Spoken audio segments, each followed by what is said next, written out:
বেগুনের সম্পূর্ণ নিরামিষ এই রেসিপিটি পাতে থাকলে ভাত হোক কিংবা রুটি খেতে লাগবে দুর্দান্ত। আর একদিন বানালে পরে এটার আবদার কিন্তু রোজ আসতে থাকবে। নমস্কার বন্ধুরা, জয়শ্রীর পাকঘরে সবাইকে স্বাগত। রেসিপিটির জন্য আমি নিয়েছিলাম একখানা বড় মাপের বেগুন। বেগুনের বোটার দিকটা আর নিচের দিকটা কেটে নিয়ে বেগুনটাকে মাঝখান থেকে দু টুকরো করে নেব। এবারে তিন কোনা শেপের এইরকম লম্বা লম্বা করে পিসগুলোকে করে নিব। টুকরোগুলো এইভাবে করলে পরে ভাজতে সুবিধে হবে, তেলটা একটু কম লাগবে আর একেবারে নেতিয়ে যাবে না। সেজন্য এইরকম করেই পুরো বেগুনটাকে আমি কেটে নিয়েছিলাম। বেগুনটাকে কিন্তু আমি কাটার আগেই ধুয়ে নিয়েছিলাম। এবারে একটা বড় পাত্রের মধ্যে বেগুনের টুকরোগুলোকে নিয়ে এর মধ্যে ছড়িয়ে দিলাম ১ চামচ লবণ, হাফ চামচ পরিমাণে চিনি, ১ চামচ হলুদ গুঁড়ো, ১ চামচ পরিমাণে লঙ্কা গুঁড়ো আর ১.৫ চামচ পরিমাণে চালের গুঁড়ো। চালের গুঁড়োর জায়গায় এখানে বেসনও ব্যবহার করা যেতে পারে। চালের গুঁড়ো বা বেসন ব্যবহার করলে পরে বেগুনগুলোকে ভাজার সময় তেলটা কম টানবে আর একটু মুচমুচে হবে, একেবারে নেতিয়ে যাবে না। সব বেগুনের মধ্যে আমি চালের গুঁড়ো সমেত সমস্ত মশলা মাখিয়ে নিয়ে এইরকম করে রেখে দিলাম। মশলা মাখানোর সময় খেয়াল রাখতে হবে বেগুনগুলো যেন শুকনো থাকে। বেশি জল থাকলে পরে কিন্তু নেতিয়ে যাবে। এবারে আমি একখানা মশলা তৈরি করে নিচ্ছি। মিক্সিং জারের মধ্যে দিয়ে দিলাম ১ টা টমেটো, ১ ইঞ্চি পরিমাণে আদার টুকরো, ২ খানা কাঁচা লঙ্কা আর বেশ খানিকটা ধনেপাতা। সবকিছু দিয়ে একটা মিহি পেস্ট তৈরি করে নেব।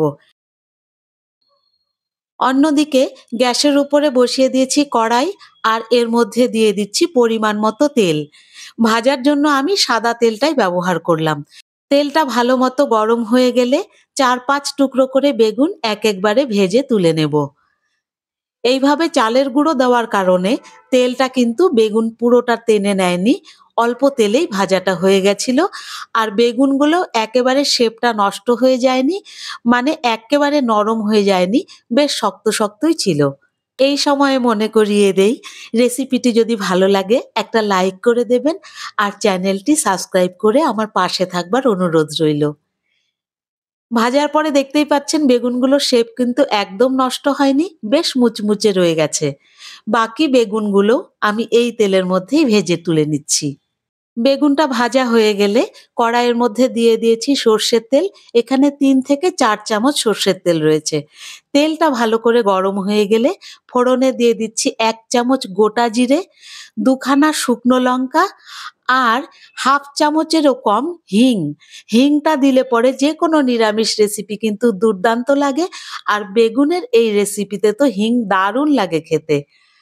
ফোড়নের গন্ধটা সুন্দর মতো চলে এলে বেটে রাখা যে মশলাটা সেই পেস্টটাকে দিয়ে দিলাম আর মিক্সার ধোয়া একটুখানি জল। প্রথমে আমি আদা আর টমেটোর কাঁচা ভাবটা চলে যাওয়া পর্যন্ত, মানে ১ থেকে ১.৫ মিনিট মতো একটুখানি নেড়েচেড়ে ভেজে নিলাম। এরপরে এর মধ্যে দিয়ে দিলাম স্বাদ মতো লবণ, হাফ চামচ হলুদ গুঁড়ো, ১ চামচ লঙ্কা গুঁড়ো, হাফ চামচ পরিমাণে জিরে গুঁড়ো আর ১ চামচ পরিমাণে ধনে গুঁড়ো। আর সঙ্গে দিয়ে দিচ্ছি একটুখানি আমচুর পাউডার। এই আমচুর পাউডার দিলে পরে বেগুনের এই রেসিপিটির গন্ধ যেমন সুন্দর হয় আর হালকা একটা টকটক ভাব আসে, সেটাতে দুর্দান্ত লাগে খেতে। ফ্লেমটাকে মিডিয়ামে রেখে নেড়েচেড়ে মশলার সাথে ভালোভাবে কষিয়ে নেব।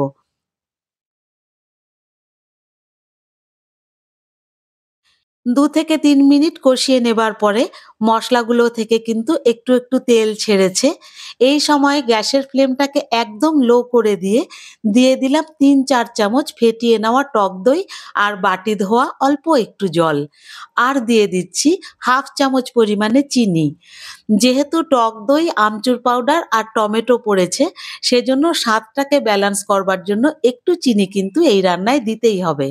এবারে ফ্লেমটাকে মিডিয়াম করে দিয়ে দইয়ের সাথে বাকি মশলাটাকে ভালো করে কষিয়ে নিয়েছিলাম।